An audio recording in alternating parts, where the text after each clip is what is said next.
Hello! Welcome to Gutter Trash, episode 373, the Superman Madman Hullabaloo.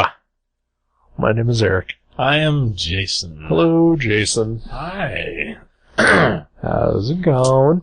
It's going well, my friend. Good you? C minus. Yeah? Hey, nice. Yeah. Don't look it up. Yeah. That's passing grade. Yeah. As we all know, my highest is C+. Mm-hmm. So, you know. That's pretty great. Yeah. Well, you know, if you get a report card that has a C minus, you can just draw a vertical line through that minus. It's very true. Yeah. No one will know. You have kids. Yeah. Do they get the handwritten report cards that we got? That's all. Yeah. I know. I remember that. Yeah, I think I might actually still have some of those from when I was a kid. Yeah, it's weird. But yeah, no, it's all like electronic things now. Even back in like the year 2000 or whatever, back in the future of the year 2000, when I worked at Kinko's, I remember distinctly a kid coming in to use the computer stations to scan in his report card and then try to attempt to change it. That kid's awesome. You hired him on the spot. We did. Like, you know how to use Photoshop? But we told him that he had to give his parents the actual report card first. Because we couldn't hire anyone who was dishonest. Right. That was amazing. That's pretty clever. No, we kicked him out. Oh, really? Oh, yeah. Is that illegal? Yeah. Is it? Yeah. I mean, I'm sure it's, frowned upon by someone, but... It's definitely, at least in a very gray, murky area that, we don't want to have any, association with. Yeah. I Kinko's has enough problems. Exactly. I mean, they're not even Kinko's anymore, yeah. for instance. Yep, that's a big problem right there. FedEx office. Yep. Yeah. No easy way to segue. I bet Mike Allred just used the Kinko's to make mini comics. Maybe. Did he ever make mini comics? I don't know. The first thing I ever saw by him was the, Creatures from the... those are, normal style comics. Yeah. I don't know. He had to have, for fun, though, right? Oh, probably, I'm sure. As a kid. Yeah. I think my first thing I ever saw from him was Madman, actually. Oh, yeah. That was the first thing I saw by him, was that 3-issue miniseries, but the oldest thing I've, since seen, I think, is his, graphic music and Creatures from the End. I've definitely seen a copy of graphic music somewhere, in person, at a ridiculously high price. And I've, as someone who has owned them and read them, it's some of, my least favorite stuff by him, because he's still kind of figuring it out. Right. You're like, oh, that kind of looks like Mike Allred, but it's not as fun and not as good. Yeah. So don't... Oh, yeah, don't buy... Like if there's ever a trade paperback where he decides to republish a bunch of old stuff, right? Sure, I'll check that out. Or you see a dog-eared copy in a $1 box, right? Yeah, sure. But they're not worth the $30 or whatever they're tagged at. I think the last episode should definitely be proof that though I do love a Mike Allred, I am not instantly enamored by everything that he does. Yeah, I was surprised. So if you didn't tune in last time, I picked as my choice for the book to review, I picked Art Ops by Sean Simon and Mike Allred. I think so, yeah. And you immediately vetoed it. Yeah. You didn't even have to think about it. It honestly shocked me a little bit how quickly I vetoed it, but I guess I just truly do not want to read that comic. Yeah, I still want to read it, and I own them, and I will read them. Sure. But I haven't read them yet. Right. Which quick tangent here. Have you read the second part of Royal City yet? Oh, like the second. Yeah, no, the second story arc. Just the stuff we reviewed. Okay, I'm just curious. Yeah. Yeah, I almost did not too long ago. Something I picked up when I was like, oh, maybe I'll read this. And actually, I think it was before I'd read Supermadman. I was like, well, I should probably just read Supermadman. Sure, yeah. So I have not touched it yet. Yeah, just curious. But no, yeah, I remember, I think I read the first issue of Art Ops and just really did not like it. Really? Yeah. I thought it was, that's weird, we're reviewing it right now. Yeah. I read the first issue as well, and I felt it was a little odd as far as pacing. Like, it seemed like halfway through the story, it was like a brand new story. Uh-huh. But other than that, I was really interested, and I'm actually, looking forward to checking it out. But we're not here to talk about that. No, we're not, because I vetoed that bullshit. No, but no, between that and iZombie, I wasn't a fan of at all. Yeah. There's just some stuff of his that, just doesn't grab me the way some of his other work does. I agree. Yeah. Everybody's, got their, more quality works, even if everything they do, I would say everything he does is of quality. Sure. But he definitely has, his home runs and his base hits. Yeah. I would agree. And that brings us to the Madman Hullabaloo. Yeah, which is, that's a fun word to say. Hullabaloo? Yeah. What's that mean? Is that like a Rama? It's like a jamboree? Yeah, it is like a jamboree. It's like a jamboree in New York or something. Sure. Yeah. Or Metropolis. And Snap City. That's right. Which are both, I guess, kind of New York-y. Sort of-ish, yeah. I guess Snap City might be more San Francisco-y. Yeah. With beatniks and whatnot. Yeah. Pretty much just by the beatniks is why I'm saying that. So, for some reason, and I don't know why, I feel like you're actually not that much of a Madman fan. I like Madman, but I like Mike Allred's art way more than I like Madman. Okay. So I'm actually more excited to see him draw things that aren't Madman because I want to see him draw things I've never seen before. Sure. But I do, I've read, dozens of Madman comics and collected them since I was a teenager, and I do like them. Okay. But it's one of those things where I'm like, oh wow, there's a Mike Allred drawing of Thor, or there's a Mike Allred drawing of, Kang. I saw him draw Kang and I was so excited. But Kang the Conqueror, Kang the Conqueror, Kang from Teenage Mutant Ninja Turtles. Is that guy's name Kang, or is it Krang? It is Krang. Yeah, it's all very confusing. I would love to see Mike Allred do a turtle story though, anything like that. I love it when he does variant covers and just I love his artwork so much. Even Infinity Countdown. I did. That was the one that had Kang inside of it. Oh, okay. Yeah. But the cover. Oh, that cover was bad. Yeah, the cover was bad. Yeah, it looks like. Yeah, I don't know. It looks like some kid at Kinko's photoshopped the cover. But no, I read the first Madman 3-issue miniseries before I'd ever even heard of Mike Allred. My brother had it, and I was probably 13 or whatever. Right. And I read it in Kentucky at my aunt's house. I remember it vividly because we went on vacation. He had some books with him, and I read those, and I was like, this is great. I was like, this is almost as cool as The Flaming Carrot. Right. Because that was my favorite book at the time. Sure. So I did totally respect Madman, but then after I read, I'd say 20 Madman comics, by that point I was ready to see him do other stuff. Okay. I can get that.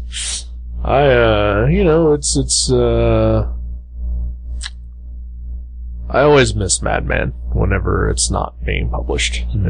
And which is often. Very often, sadly. I enjoyed his Silver Surfer stuff, and I bought Bug, the Adventures of Forager. I do also like it when he draws, mainstream characters or whatever, but I guess in lieu of him drawing, those characters or working with other writers, and if he's not going to do Madman, I guess I'd like to see him write and draw something entirely new. Like make up his own new story. Yeah. Yeah. Cause, unless it's like Peter Milligan or... Oh my god, that's run. Oh my god. Or Dan Slott, I guess, even. Like, I don't particularly enjoy when he works with many other writers. I think I like it more when he works with other writers. Really? Yeah, I think I do. I mean, I don't think he's a bad writer. No. Yeah. I just think that I like to see his style mixed with other people's stories. Sure. But I feel like his style has like a certain sensibility to it that a lot of other writers don't tend to get. Yeah. Like Peter Milligan obviously totally gets it. Yeah. Totally got it, yeah. The ecstatic stuff. Yeah. I still think that's some of the best comics I've ever read. Yeah, they're great. Absolutely. So good. Yeah. But yeah, like I miss Madman, but if like he announced tomorrow that he was going to be working on something entirely brand new, just him and Laura Allred. I guess he's gotten Lee Allred involved too. I don't know if that's his kid or his brother or whatever, right. But I think it's his brother. I think so. But, like I would be way more excited about that than if, like, he's going to be drawing, Wolverine or something. Yeah. Oh my god, I'd love to see him do a Punisher comic. So, I'm gonna go ahead and say this, slightly contradictory to everything that I've just said, and hopefully gearing us more towards this actual book. Right. I would love to see him draw Superman on a regular basis. Yeah. But not write it. Yeah. So, what does that say? Says that I didn't particularly enjoy his take on Superman in this. Oh, really? Like the story? Like you like the art take? Not even the story. Superman himself. Oh, okay. The characterization of his version of Superman is not one that I found. He's a little colder than you would like. Yeah, a little more stuck up, and yeah, I think that pretty much sums up. I think he kind of probably had to do that to give him a contrast, though, because Madman is so like naive and happy and like, sure, just goofy. Oh, not goofy, but he's goofy. Yeah. Yeah, but I mean, not like goofy like the Tick. He's more just like childlike or whatever. There you go. Yeah. So Superman's a little more stern and like put together. Yeah. Which, I mean, I get it, but I still feel like that could have been done without sort of going to in the direction that he did write Superman as. Yeah, because Mike Allred did write this. Yes. And draw this. Yes. 3-issue series from I think it's the late 90s? 96, 97? It's old as fuck. It's over 20 years old. Definitely that's, my eyesight is terrible. We'll say it's from 1954. Yeah, we could say that, but it's actually from 1997. Okay. So, 21 years old. Wow. Yeah. Buy that fucker a drink. So, I remember buying this when it came out, and being very excited about it, and enjoying it quite a lot back in the day. Mm-hmm. And thought that, art-wise, his depiction of Superman was the perfect depiction of Superman that I had ever seen. Yeah. And I still don't entirely not think that. Hold on a second, let me just math my way through it. No, yeah, that's fine. Yeah, take your time. Get out calculators. Okay. So you hated it? No, okay. You no, loved it. not at all. Yeah, it's a great Superman. Yeah. It's kind of like the Fleischer Studios style, almost. Yeah. Like, just real classic. Yeah, it's also got just a hint of like the Bruce Timm animated series version as well, and a little bit. Yeah, no, I'm gonna scratch that. I was gonna say a little bit Kurt Swan, but no, I don't think so at all. Mm. Yeah, it's like cartoony enough that it fits all those other things. Yeah.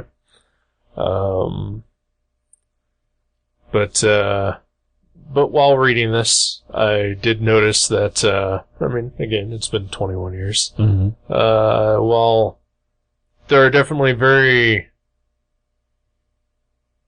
similar stylistic things that you can point to that, you know, now as to with this, that you can point to and say, well, yeah, Mike already drew this. Like, there is enough of a growth in his art between then and now that sometimes I was looking through this, it's like, this is a little sloppy. Yeah.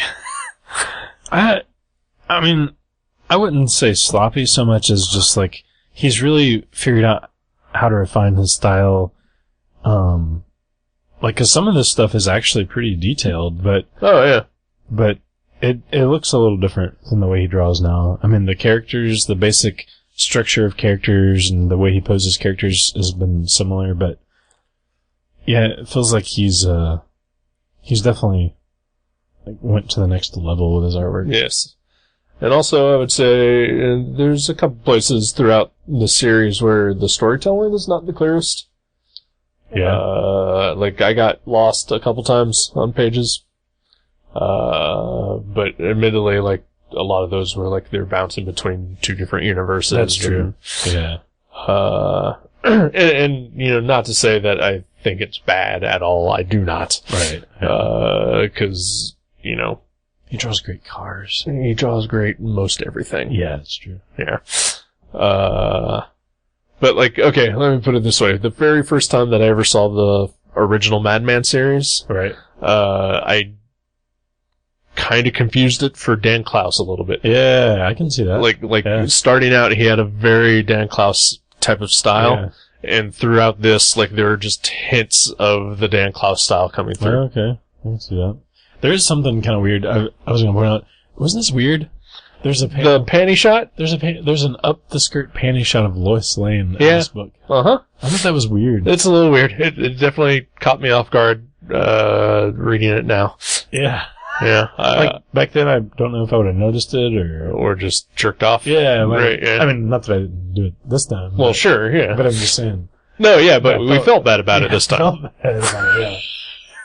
No, I thought it was just weird. It was like, so Superman's saving her, you know, as he is prone to do when she's falling from a building, and he, you know, and she's like falling and her skirt is like flying up and you can see like her garter belt and her pink panties, and I'm just like, yeah, that's weird. I mean, well, I mean, it is canonical that she wears pink panties. Does she? I mean, it's Superman the movie. Does she have pink panties? Well, he looks at her underwear and then tells her that they're pink. Oh, I don't remember that. Oh, such a bad. Yeah. All I remember is the Niagara Falls scene. That's all. That's Superman 2. Okay. God damn it. No, because I remember it's when Kevin Spacey and oh, that's all the money in the world. Oh, that's right. I was thinking Richard Pryor and Kevin Spacey team up against Superman. Which one was that? That was 7. The Voyage Home. That's right. But so this book is Superman Madman from two different universes. Yes. As people may know, Superman is from a company called DC, and Madman is from Dark Horse and at the time. Yeah. And so, like, how does this happen? Is this like an Infinite Earths crisis type of thing? Yes. It's just two separate universes. Yeah. So yeah, it's like both of the scientists in these universes are investigating these like energy pulses in the atmosphere, and somehow Madman and Superman are in the same place at the same time in these different parallel worlds. Yep. And then they converge. But, like, I like how they did it where instead of just putting, like, Superman and Snap City and Madman and Metropolis, they literally, like, merge the characters together. It is pretty cool. It's a neat little, conceptual twist to the usual intercompany crossover. Right. Which, is this our first for the show? I think so. Maybe. I can't remember. Did we do Death Mate, or did I just dream that? I think you just dreamed that, and you keep on dreaming that. Even though I do own a reissue of it. Oh, that's amazing. All the colors. I only have the red one, because that has, like, an awesome Liefeld cover. You're like, yeah, it totally is. But then, so yeah, Superman and Madman cross over into these two, like, basically, Superman obviously has a lot more powers than Madman. Sure. And Madman doesn't have any. He doesn't have any, right. Yeah. So they kind of, like, meld in such a way that Madman has some powers now and Superman only has some powers now. Right. And their costumes sort of become amalgams of each other's. Which is so, like, early 60s DC. It's pretty great. It is. And you know what? I'm iffy on Superman as Madman's costume, but Madman as Superman's costume it's great. Is pretty fucking sharp. The white one? No, the really? blue and the yellow one. That's weird. I think the other one was great. Oh, wow. I'm not as big of a fan of that one. Huh. That's interesting. That is interesting. Yeah, I love this look, because it's like, so the one I like has, like, it's basically Superman's outfit, but he's got the red trunks and red cape, but he's got a white shirt and then, like, the yellow lightning bolt as opposed to the background of the S. Whereas Superman's is, or Frank's is whatever. The other version, is, blue with, some yellow, and it basically sort of looks like Madman's costume, but with Superman's colors and an S instead of a lightning bolt. Right. Yeah. Although the S sort of fits inside the lightning bolt, which is honestly pretty cool. Yeah. Yeah. Oh, yeah. Yeah, I mean, it's not bad, but I really like the other one. But, it's interesting how this unfolds. Yeah. So, you know, a large part of the plot, you know, involves, you know, both of them trying to figure out what's happened to them and how to get back to normal.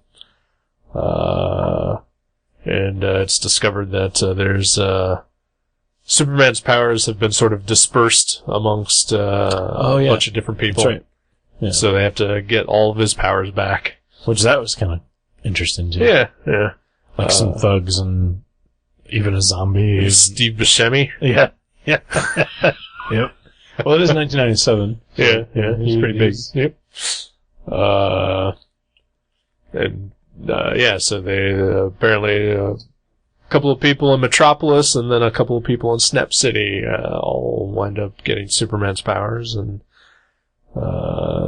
both of the heroes have to figure out how to get them back for Superman to get fully powered again. Most of them are like, you know, ne'er-do-wells, but one of them is like a little 5-year-old girl. Yeah. Who's the worst? She's the worst. She's just like abusing kids on the playground, throwing them around. Punches Frank. Yeah. I guess we should point out if you're not a fan of Madman, it's not really his superhero name or anything like that. It's just sort of, you know, what he was called once. But he's his name is Frank Einstein. Yeah, he just goes by Frank. He goes by Frank. Yeah.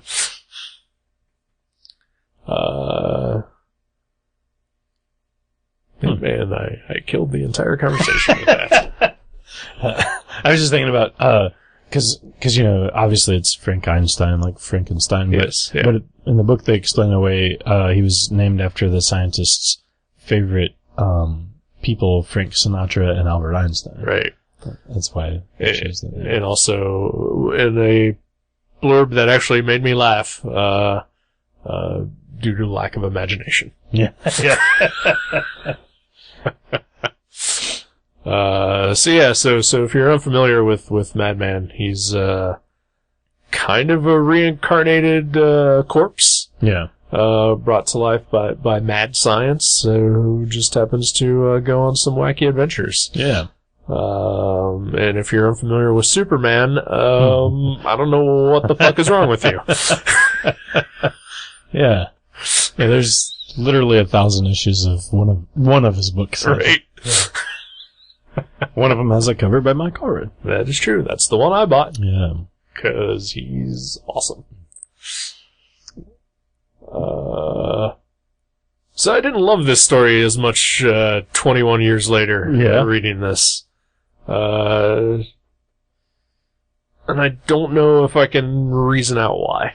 Well, there's really not much to it. There's that. I mean, it is just kind of a fun, goofy crossover. Yeah. There's not like a big twist or a big reveal. It just does feel like a 60s superhero story. Yeah, which is fine. Yeah. It's perfectly fine. Yeah. Yeah, I had zero problems with it, but I had actually never read this. Okay. Until last week or whatever, and I wasn't sure. I was like, I'm sure this is, obviously it's 3 issues, and it's Superman and Madman, so it's probably not like a big in-depth story. But I didn't really know, like, if it was just gonna be a fun little thing or if there was like a cool story. But yeah, it's a fun little thing. Yeah, that's pretty much it. I had forgotten pretty much almost every aspect of this story. Like I knew at one point that they did eventually somehow like merge, like in like sort of have like an amalgam of each other's costumes, but like I didn't know how it got to that point. I certainly didn't know that it pretty much opens that way. Yeah, I mean that happens within like the first 10 pages. Like I thought maybe that's like from the 3rd issue or so when things go crazy. Yeah. Was this, you said Amalgam, was this before Amalgam Comics? After. As it was after? Yeah, okay. Yeah. I'm using the word as, what it actually means, not in reference to the... No, I just thought of that, though. I was like, was this one of the first things that had the, superheroes and mixing costumes? And... No. Yeah.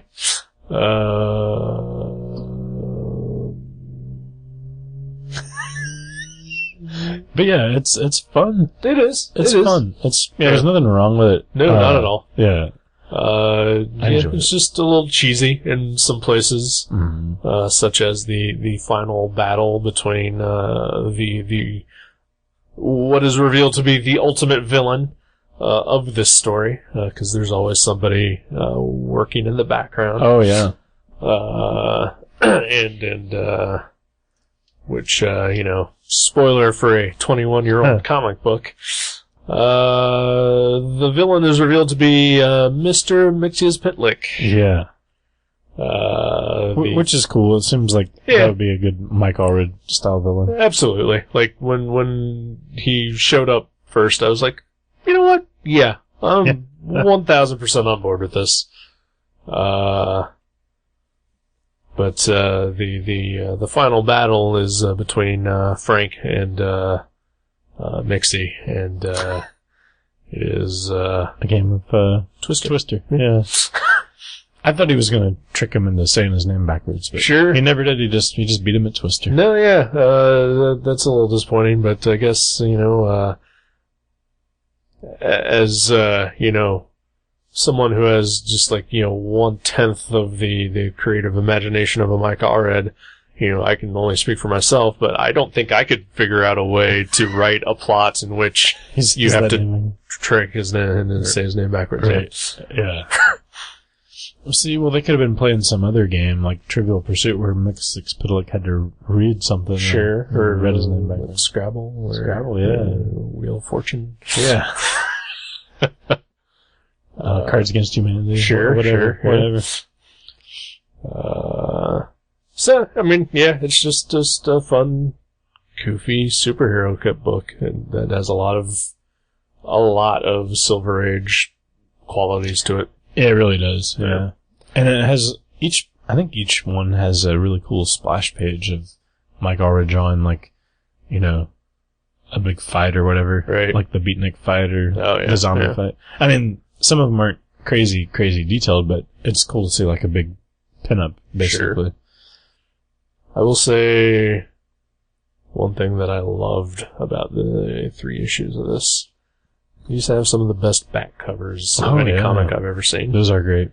They are like giant pop art pinup versions, like very Roy Lichtenstein, but better because they're original. Yeah. Right. But they also are like scenes from like what actually happens in the comic. At least 2 of them are. Yeah, but they're like redrawn. Completely redrawn. They're great. They are great. I would love prints of those. Yeah. Well, one of them you could almost hang up on your wall. Sure. It's I was definitely going to mention this. Your issue 2 is the most beat up comic I think that we've ever read. Yeah, I believe it is. Well, I was missing this one forever. I had 1 and 3, and I found it in a quarter box, as you can tell by the sticker on the cover. Yeah. It says a quarter. Like the sticker's on the cover. Is this from Half Price Books? I think so. Yeah. It appears to be a Half Price Book clearance book. And the front and back cover are at least 50% unattached. To the book. Which made it a little difficult to read. Yeah. Without completely destroying it. Yeah. I had noticed the sticker and the not great condition of the cover when you gave this to me, but did not realize that the cover was almost off until today when I was reading it. But doesn't it really help get you into that Silver Age feel, though, when you're reading it? Because a lot of Silver Age books are like this. It's true. I guess that's probably why I don't read a lot of Silver Age books, unless they're reprints. Unless they're in hardcover, So I own this book, but I had to borrow yours because I have no idea where I've put any of my Mike Allred comics. Oh no. I know I have a box which has like most of what I own that he's done. Mm-hmm. I believe probably sharing space with a lot of Peter Milligan books as well. It's here somewhere. Yeah, it's got to be. Yeah. Probably in one of the 9 boxes stacked behind you. Yeah, you have a lot of comics. Yeah. So, I mean, chances are it's within reach. I hope. Yeah. Also, was looking for a Spider-Man book earlier this week, and I know I have like all my Spider-Man stuff in one box. I don't know where that one is either. No. Mine, all my comics were very briefly in complete order. There's still a large chunk of them that are in order, but there's like little piles everywhere else now. Yeah. And it's not all just like some of it's newer books that I've been taking home from work. I'm like, it's the new books that kind of fuck you. The new books suck. They should just stop making new books. Yeah. But that's not true too, because I have little piles of like, I found these in a 50-cent box or $1 box or Well, they're new to you. They're new so to they're me. still new. Yeah. Oh, I know. Yeah. Yeah. Yeah. I need one room that's just like comics and that's it. Why don't you get rid of the kids? And they have 2 rooms. Well, they used to. Oh, okay. Now they have 1 room. Oh, okay. Well, why don't you get rid of the kids and then get rid of your new roommates? And then you can have both of those rooms just for comics. Okay. Yeah. This all makes sense to me. Yeah, I don't think anyone will stop me on this. Nope. Yeah. My problem, too, is I have all my comics in boxes on one giant, picnic table. Yeah. And it makes a giant flat surface, so whenever I come home and I have, a stack of whatever, clothes or books or papers, I'm like, I'll just set them on this giant flat surface. Sure. And now there's, a million things on top of them. And then so, when I do get new comics, instead of filing them away, I'm like, I would have to move all this shit to file. I'll just pile them over here in the corner of this bookshelf. Yeah. Look around you and see the exact same situation. It happens. It's a disease we both have. I think one day last week I went into GameSwap and they've got a couple of short boxes right up front of the store, and they had a bunch of crap piled on top of it. And I looked at it and I said, "What the hell is this? Is this Mavericks now?" They're trying. Yeah. They can't do it. No one piles like we do. No. I do remember, though, a very specific time in Mavericks history when the top of all the back issues was where Jack would store the graphic novels and trade paperbacks. That's right. I do remember that. Yeah. Yeah, it was terrible. Yeah. Yeah, it is. Ooh. I remember a time when our back room was so messed up and just full of boxes everywhere that literally instead of filing extra copies of, like if we have a couple extra copies of Spider-Man left over from the new issue, instead of filing them away alphabetically, we would just put them randomly somewhere in a box, and or a drawer. Right. And it was like that for like months and months and months. Yeah. Until like it became terrible, and we finally fixed that. But that's good. But yeah, it happens. Yeah. Books pile up. They do. Madman Hullabaloo. It was fun. It was fun. Yeah. I liked it. Yeah, it's not the best story I've ever read that had Mike Allred art, but it was super fun and like perfect for what it was. Yeah. Yeah, I'd agree. It was nice to read some Madman again. It actually did make me want to try to find where the hell I put all my Madman books, because I would like to reread the original series, at least. I'm a little confused on Madman, because so there was like a 3-issue miniseries, and I bought and read those as when I was a kid. And right. Then there was another 3-issue miniseries, and I bought and read those as they came out. Sure. Then there was like another, like an Image series. I bought and read those as they came out. And then, like, for some reason I, like, stopped buying Madman. And then I went back later to rebuy them, and there's, like, I can never figure out which series I'm buying copies from, because there's, like, he did that Marvel thing where he, like, kept renumbering it. Yeah, sort of, yeah. And so I think I have, like, an issue 10 and an issue 11, but I think they're from different series. That's entirely possible. And I can't even tell by the cover, because they're both Dark Horse, and they're... Okay. Well, I think there was only one Dark Horse series, like, an ongoing series that went about 20-some issues. Really? Okay. And then he did, like, he did that thing, it's like a series of mini-series, like the BPRD kind of thing, which is super fucking frustrating. Yeah, because there's numbers on the inside that are different. Yep. From the numbers on the outside. Yep. And then I think I went to Image, and I think there were at least 2 separate Image series. Oh, maybe that's what I'm thinking. Maybe it's 2. I think there's... Yeah, I was gonna say, I think there's 3, because I know there was one, like, years ago, like, probably in the late 90s. And I think there was 2 after that, I think, from Image.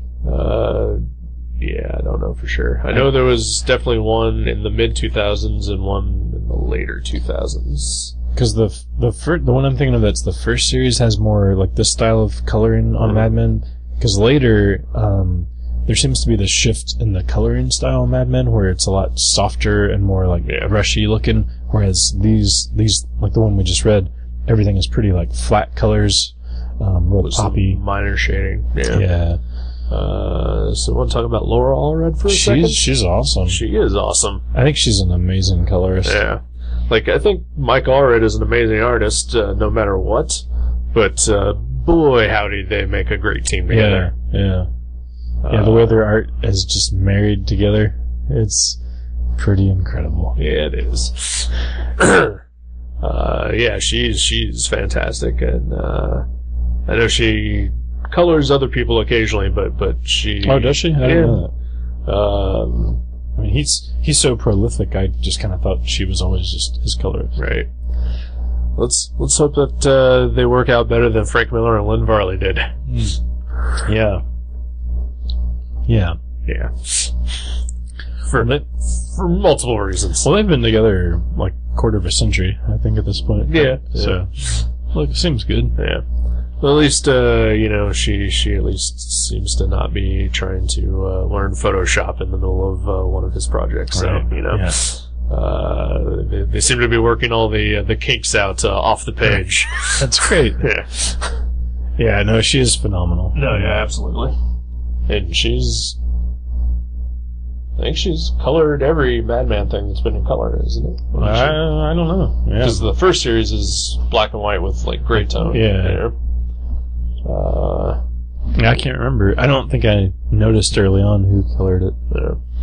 Which, I know he's colorblind, so... Oh, really? Yeah, I read that in an interview a very long time ago. Back when he was the most handsome man in comics. Ah, yes. That was before I started making comics? Yes. Yeah. Yep.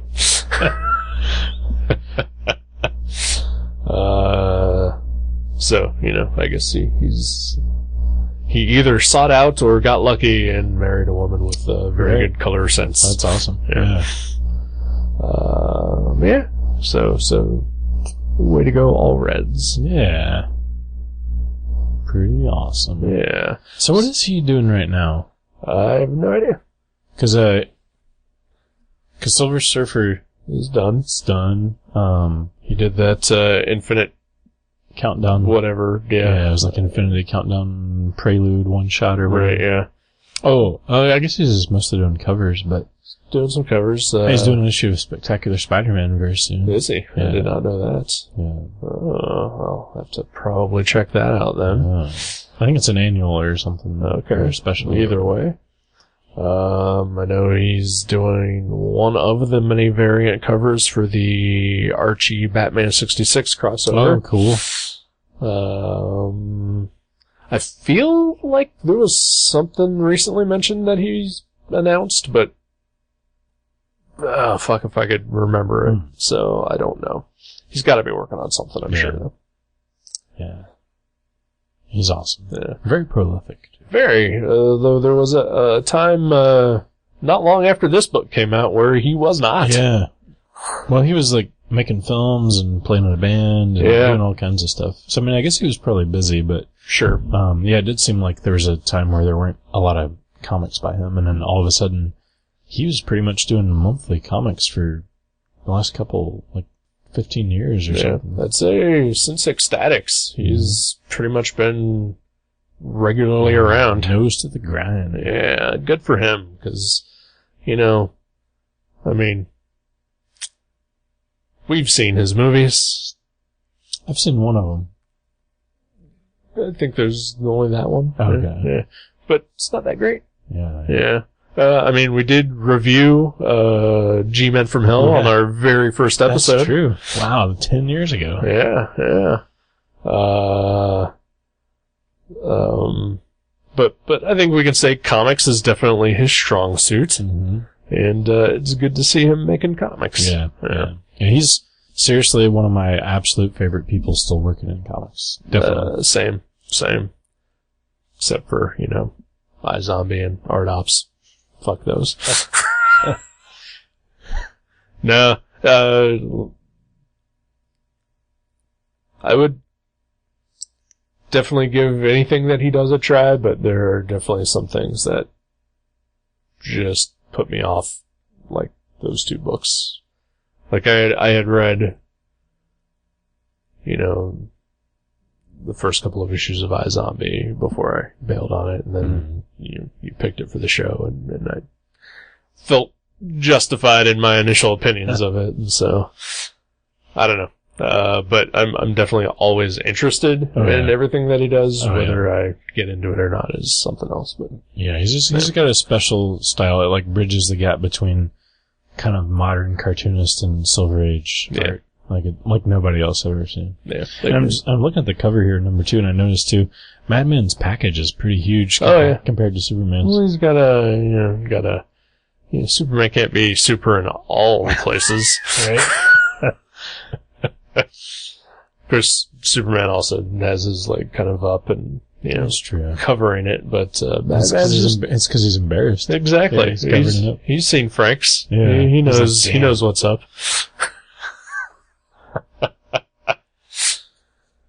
Okay, then. Want to take a break? Sure. All right.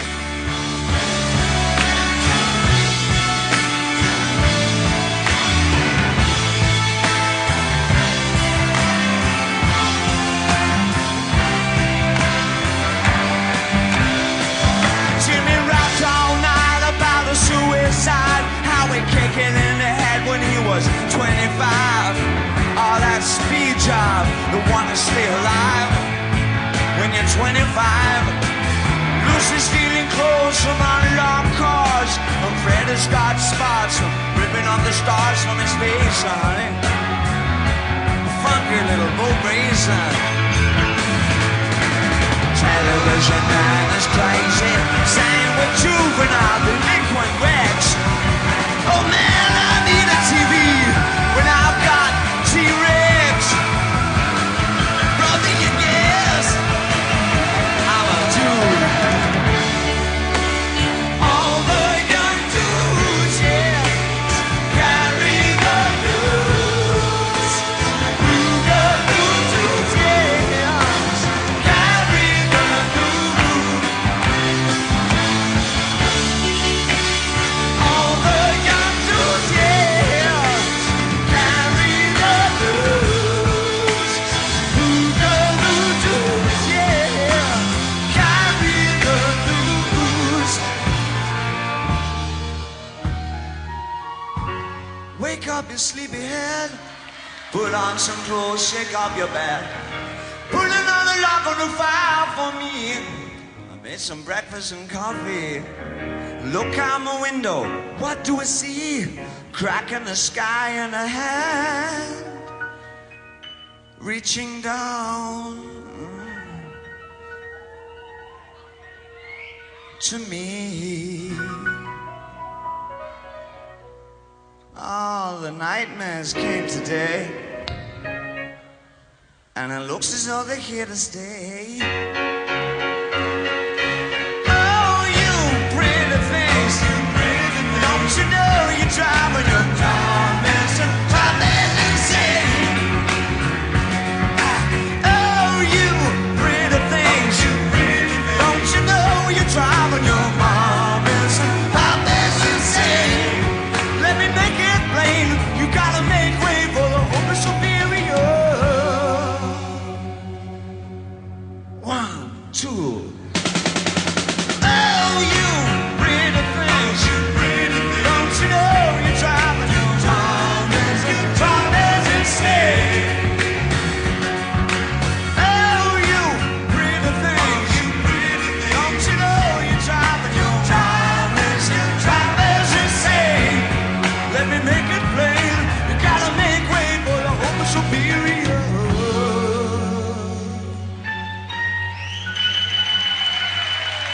Welcome back to Gutter Trash. Yo, yo.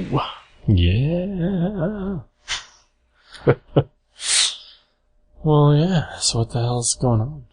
Nothing. Yeah. Yeah. Nothing. Well, just I got chilling. dumped. Do you want to hear about that? Oh. Okay. No, I don't want to talk about that. Okay.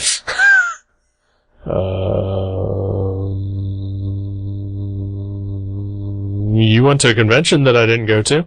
I did. That's right. Have we not recorded since space? We have not. Oh, wow. Okay.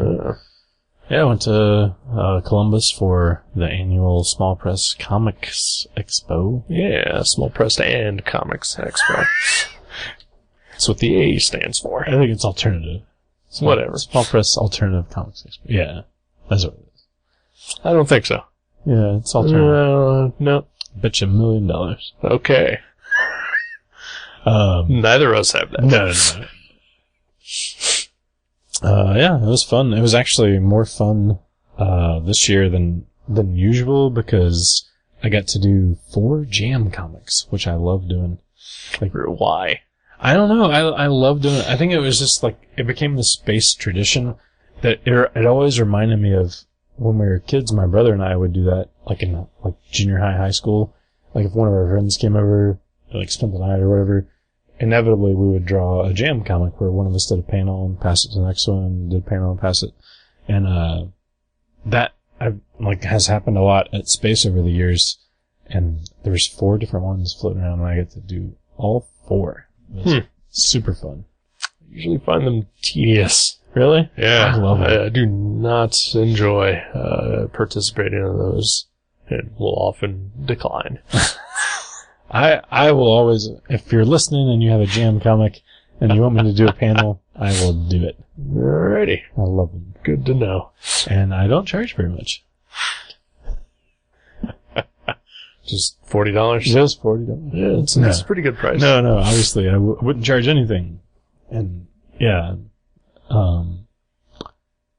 Yeah, there was like 4 different ones and, one of them was had this cartoonist from the 80s, this guy that did small press comics in the 80s. He was an older fella, and he was there. Steve Willis, who did Morty the Dog in the 80s. And I've read that book before, and I get to do one on his thing, so I was pretty stoked about that. That was really cool. But, yeah, it was a good time. Well, that's good. Gerhard was there of Cerebus fame. Yeah, yeah. He was... I mean, I know Gerhard, from Cerebus, but, is there somebody else involved with Cerebus? I think it was just Gerhard. Yeah, Gerhard. Okay, sweet. Yeah. That's awesome then. Yeah. Yeah. And, yeah. It was pretty cool. It was, I didn't sell a lot of books, but, I had a good time. Yeah. Guess that counts for something. Yeah. I always think of that show as like a little vacation. I don't usually think of it as a money maker. Right. But it's like a reunion. I get to see like some friends I hadn't seen in a while. And like Matt Brassfield. And Brian John Mitchell.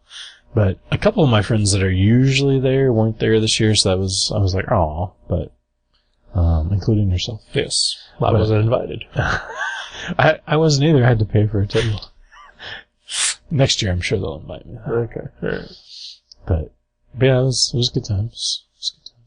Good. Bought some good books, which I have not read anything that I bought yet. But I'm excited about a few of them, because I mean, their artwork's awesome. Such as, oh, you put me on the spot.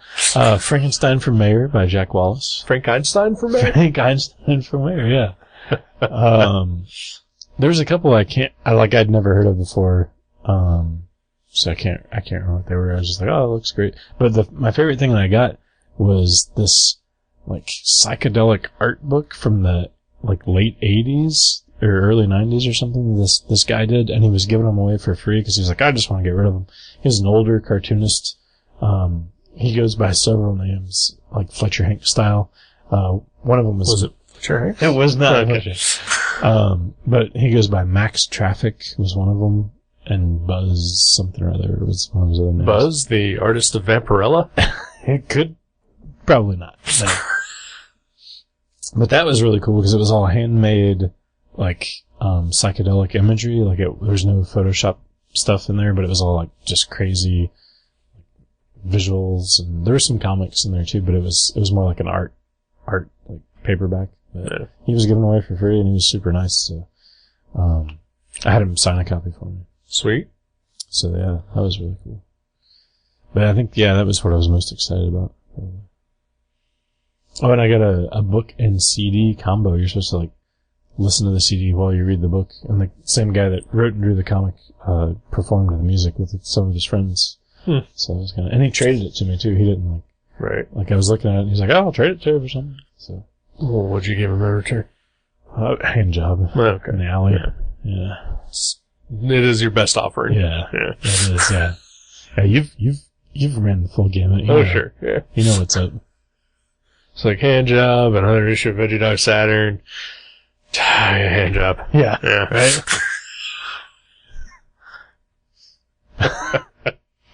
Yeah, it was cool. Oh, but maybe the coolest thing there, like, I love going to panels at comic shows, but I hardly ever do them if I'm actually doing the show. But I was like, I'm going to go to one this time. So, because there's 3 of us at the table. So I went to a panel, and it was a couple cartoonists that are from Michigan, and the University of Michigan in particular. I guess they have a comics program there. March rivals. Oh, for who?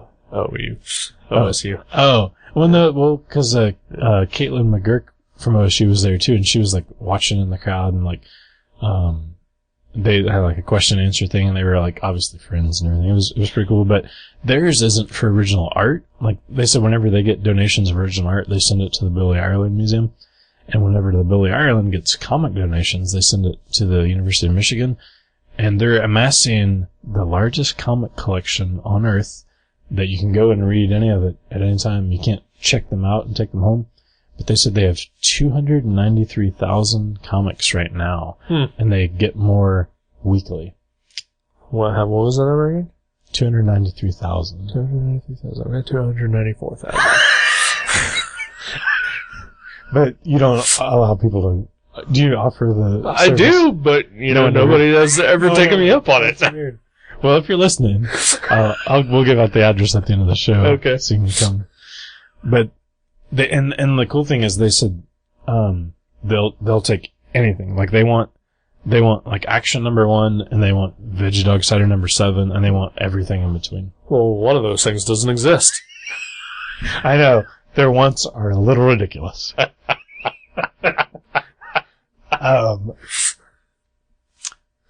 You're right. It doesn't exist. I've made 8 issues of it, but there's no number 7. Yep. So.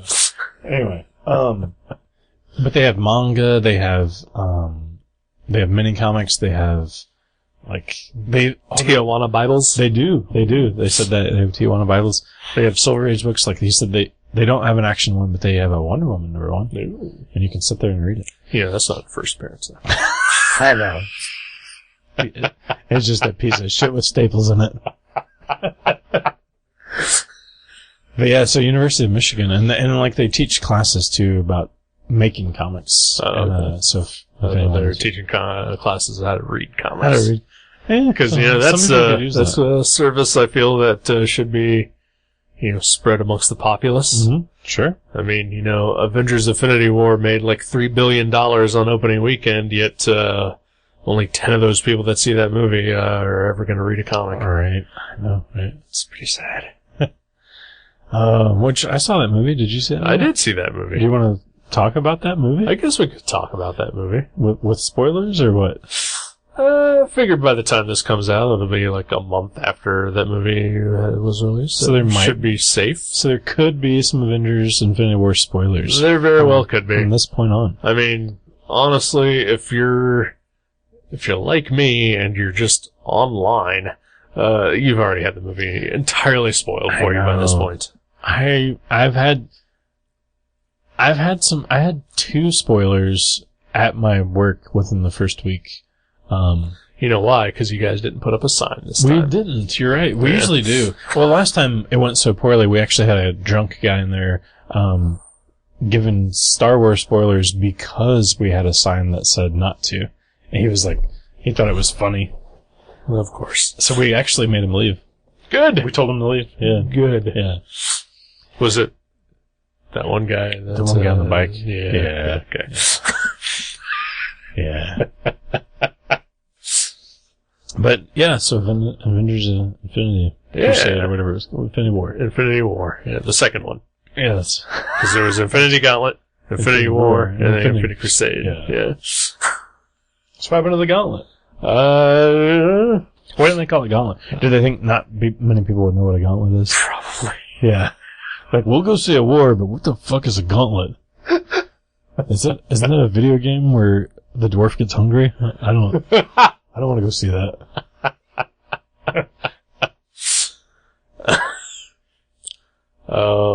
Yeah. So Infinity War. What? Yeah. What? Yeah. Infinity War. You looked like you had something on your mind. Oh, I just. Okay. Sure. Right. Gotcha. We don't need a repeat of previous episode stories. Any poop stories? Yeah.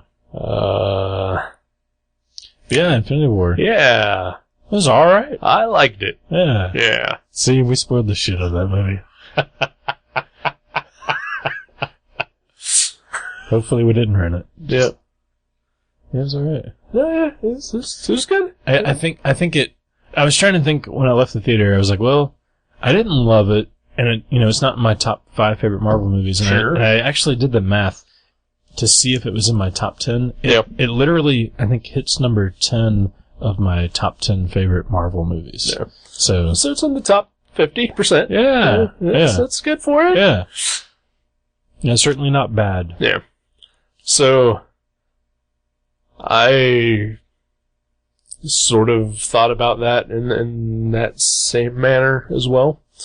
And I've sort of come to the realization that while I have enjoyed the Avengers movies, like, the experience of seeing Avengers, right? The first one, Age of Ultron, and then this one, they are definitely not my favorite Marvel movies because my favorite ones have, like, a style to them. They have, like, either a director with, like, a vision behind them, and not the character, the vision. Yeah, you don't want that guy standing over your shoulder where you're trying to direct a movie. Nope. With his diamond glowing and his tears going. He's always crying. Well, he just wants to prove that even an android can cry. Right? I feel like the Avengers movies are more like, alright, the purpose of them is to see all these heroes together to fight a villain or whatever. They're not there to really make an impression otherwise. Mm-hmm. Whereas, like, Thor Ragnarok is there because Taika Waititi, clearly has an idea of what type of movie he wants to make. Right. And he specifically makes it that type of movie. Oh, yeah. Or James Gunn with Guardians, and Shane Black with Iron Man 3, or probably right there, just listed my 3 favorite Marvel movies. Yeah. My top 3. Yeah. Because they all have, like, a strong directorial vision behind them, and a style, and do something different than, some of the other movies, whereas the Avengers are like, okay, we just need to have all these guys get together and fight. Yeah. And right. It can be good and it can be entertaining, but it's definitely not, and, nothing against Joss Whedon or the Russo brothers, but, they're not auteurs, right. or auteurs in training, they're just, guys getting the job done. Yeah. Right. Is the Russo brothers the directors of the Avengers movies? Or the Russo brothers did this movie. Okay. Infinity War. Joss Whedon did the first 2 Avengers. Okay. Yeah. I don't think I even realized that if I knew that at one point. That's weird. Yeah. That you wouldn't know that. Yeah.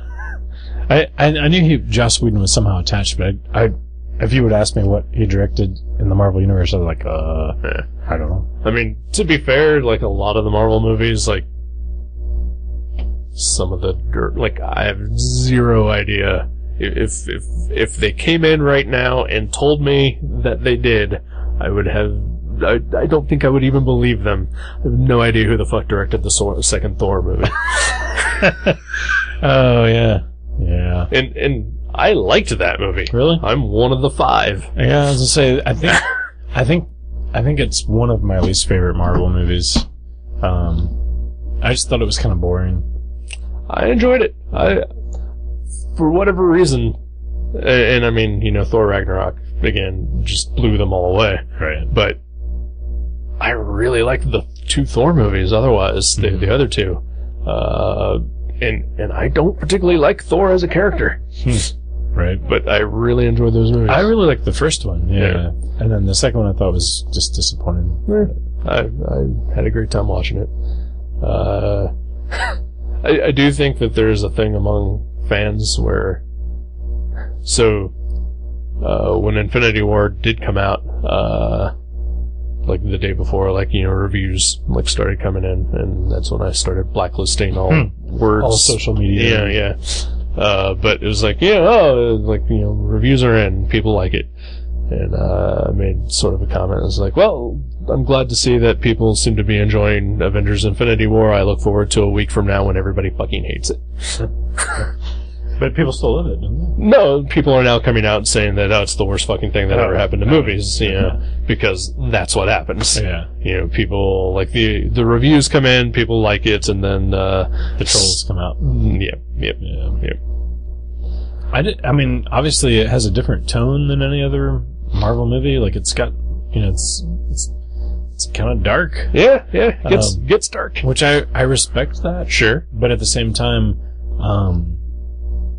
the things I love about the movie aren't as strong as the things I just kind of, like, am indifferent to or don't like about the movie. Right. So, like, I don't, like, we've talked about this in comics, like, like, I know it's part of a whole, but it doesn't say, like, part 1. It's just like a movie's name. Like, right. Avengers Infinity War. And it clearly is, like, part 1. Right. But at the same time, it's also a complete story. It is. I mean, you know, like the plot of the movie gets resolved, just not in the way that people want it to. Yeah. I guess the post-credit scenes you can't really take, because they're more like trailers usually. Yeah. But yeah, I mean, to me, like when I watched the post-credit thing, it just seems like there should have been a few more scenes after that. I mean, yeah, the post things are usually a funny stinger, or, you know, the trailer to a completely different movie. Right. And that's what this one was. Yeah. And if there had been like a humorous, you know, wah, wah, wah, that would have been weird. Yes. Yeah. Unless it would have been, I would have loved it if it would have been like the humorous thing would have been like Thanos, you know, riding a helicopter. Yeah, like he was sitting there like watching the sunset, and he gets out and goes in his helicopter and flies away. That'd be great. Like, that'd have been a great. Actually, and you know, for, you know, a relatively dark movie in which, you know, spoiler, the bad guy wins. I mean, it's got humorous moments to it. Like, there were times where I laughed out loud. You know? Sure. Yeah. It knows what it does. It sets out to do that and succeeds doing it. Yeah. You know? Yeah, it was good. By far not the worst Marvel movie I've ever seen. Yeah. By far not the best one. Yeah, either. exactly. Yeah. I'd say it's pretty much right in the middle. Yeah. Yeah. Yep. But, you know, I mean, I enjoyed it. And look forward to seeing Avengers 4 when it comes out, where, you know, everything gets resolved. Yeah. Right? And we all live happily ever after. Yeah. Because, I mean, you know, so I guess we're going to get into, like, super spoilery, you know, details here.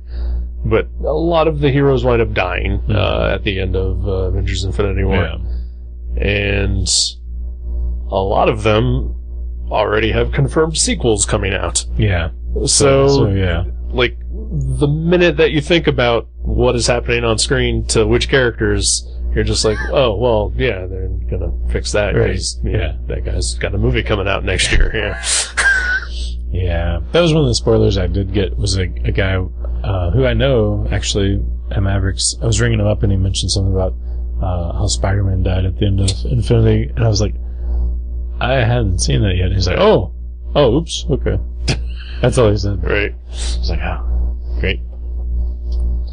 But, yeah, it was cool. Yeah, I enjoyed it. Josh Brolin did a fine job as Thanos. Mm-hmm. Look forward to seeing him as Cable at some point. Yeah. Because I gotta say, I'm not terribly excited about Deadpool 2. Really? Yeah. I don't know why, but I'm not. That is weird. I just realized that he's Cable and Thanos. Uh-huh, yeah. That's weird. Yeah, as soon as they announced him that he was going to be Cable, I was like, but he's Thanos. Yeah. That is weird. And then that movie comes out 2 weeks after Avengers. That is weird. I mean, I guess it's Fox, though. Right, yeah. It's still kind of strange. Yeah. But then again, you know, the guy who plays Deadpool is also Green Lantern, so. That's true. You know. It looks funny. I mean, for whatever reason, like, I'm just not terribly excited. Oh, I'm about not. it I'm not either. Yeah. I wouldn't say I've been terribly excited about a Marvel movie since Guardians 2. I mean, they all look like something I would enjoy, but I'm not excited about them. Right. Well, I have a soul, and I'm a good nerd, and so I do get excited about some of these things. Right. And I mean, I'll admit, like, when the first Deadpool came out, I was just like, you know. yeah. Like, looks kind of funny, like there were moments in the trailers that made me laugh, but for the most part, I was just like, this just kind of looks lame. I'm guessing it's gonna be all fart jokes, you know. But it was a much better movie than I ever thought it had any right to be. I agree. And, but yet, you know, what I've seen of Deadpool 2 just does not make me really ache to see it or anything like that. Yeah. I'm sure it'll be entertaining, though. Yeah, but I'll see it at some point, I'm sure. But I feel like this might be one that I can just, you know, wait till it comes out on DVD or something, yeah. And it also feels like one of those movies like, I don't need to worry about spoilers on this one, you know? Yeah. Because it's more just goofy. Right. Yeah. Yeah. I don't think I want to know any spoilers on Deadpool, but I wouldn't mind as much. Right, yeah. It would not upset me as much if I Right. found out stuff that happened. Like somebody died or whatever. Right, yeah. I'm very much looking forward to Ant-Man Wasp. Mm-hmm. That should be good. Yeah. It's very soon, isn't it? July, I believe. Yeah. So, yeah. I briefly touched on getting dumped. So this weird sort of coincidence is that the last 2 times an Avengers movie opened are the last 2 times I got dumped. Really? Yeah. Huh. Yeah. That is weird. That is very weird. How about the first one? No. I wasn't seeing anybody at all then. Okay. Huh. So basically at this point I guess I'm just hoping they never make more Avengers movies. Right. Huh. That is weird. Yeah. At least I took this one much better than the last one. Sure. Yeah. And also, but on the other hand, going back to what I was saying about how, the trolls all come out after all the 2 weeks positive after. reviews, right? I really loved Avengers Age of Ultron. I'm 1,000% confident it is because it was something that wasn't me by myself thinking about my ex-girlfriend who had just broken up with me. Oh, yeah. Yeah. So it was like one of those things where it's like, this is a slight distraction. Yeah. And it's the best thing that's ever happened to me in my entire life for that particular 2.5 month. hours. Right. Yeah. Yeah, I can see that. So I will always hold Avengers Age of Ultron, a very special place in my heart. For the gift it gave you. For the gift it gave me at that moment. Yeah. Despite how many people say that it's an absolutely terrible movie. It's not. No, yeah. It's totally fine. Yeah, that's another one. I feel like, I think the first one is my favorite of the Avengers movies, but I like all 3 of them. Yeah. Yeah, it was cool. Yeah. So we'll see what happens next year when Avengers 4 comes out and how heartbroken I am at that point. Is it next summer? At all. Yeah, I think. Yeah, it's like a year from now, exactly. May 2019. I believe they shot both of them back to back. Okay. Yeah. Cool. Yeah, because you'd think like all those actors would be hard to free up their schedules 2 years in a row. Yeah, exactly. Do you know that there are people who are pissed about the trailers for Infinity War? They're like, well, the trailers showed different stuff. And it's like, just because they were trying not to ruin the movie. Oh, really? Yeah. But it's stuff from the second movie? Stuff from Infinity War. Huh. Yeah. But what did they mean it was different? Like, there were aspects of the trailer where they showed Thor with an eye patch, where, spoiler, he loses the eye patch in the movie and gets both of his eyes back. Right. But they were trying not to spoil Oh, that. so they like digitally added stuff? Yeah. Oh. And there's like a scene where like the Hulk is like in the middle of a battle, but that's like entirely created for the trailer because they didn't want to spoil that the Hulk isn't in the movie. Right. Yeah. You know? They probably just ran out of money, that's why they didn't put the Hulk in there. It's probably that too. Yeah. They couldn't afford Lou Ferrigno to do the voice. Oh, yeah. He's more expensive than Brolin's digital face. Yeah. Yep.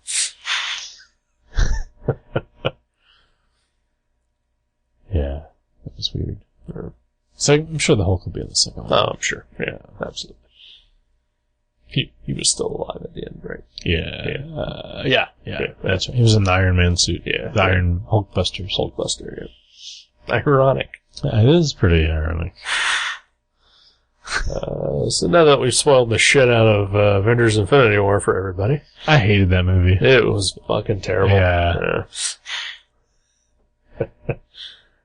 I did, I have Movie Pass now, which is a heck of a deal. It's a heck of a deal that's probably going to go away forever if they keep fucking with things. Oh.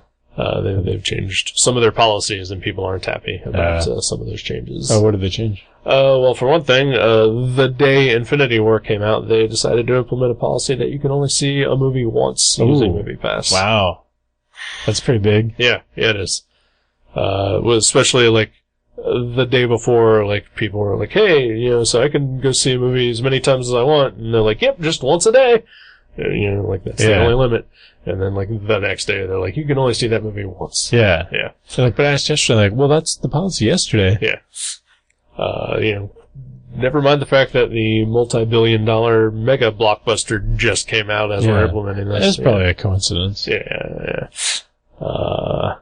But then they also apparently changed it where for new customers who were signing up for it recently,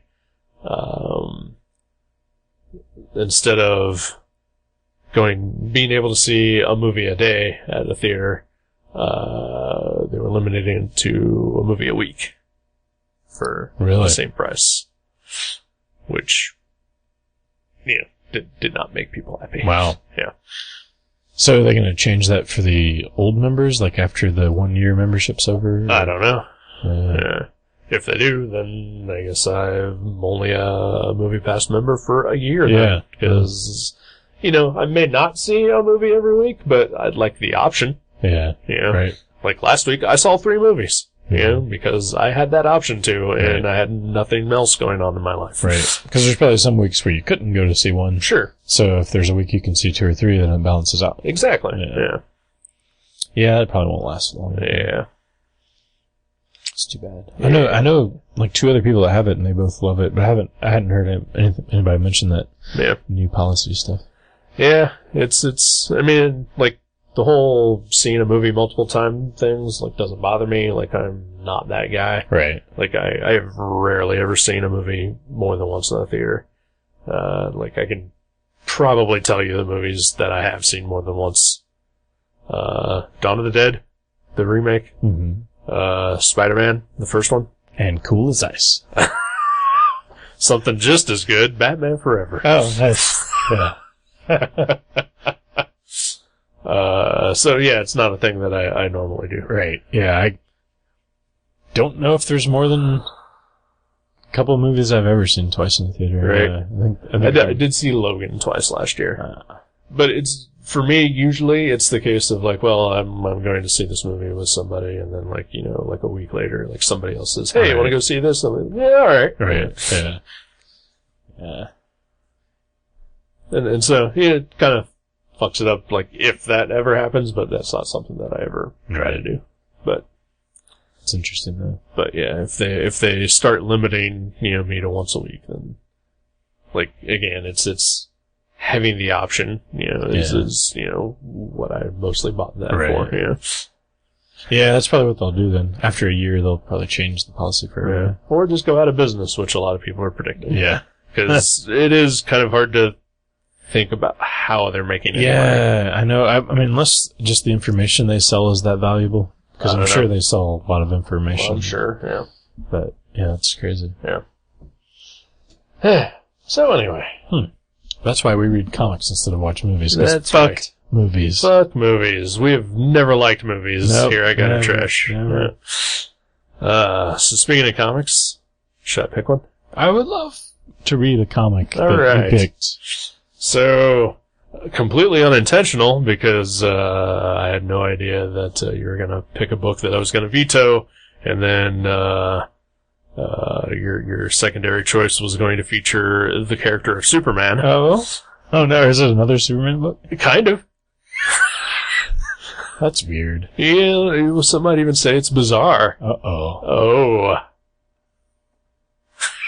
I know which one it is. It's the Lois Lane miniseries. Yep. No, we're going to read Bizarro. Okay. The 6-issue comic that came out probably about 2 years ago now. A couple of years, yeah. Who's that by?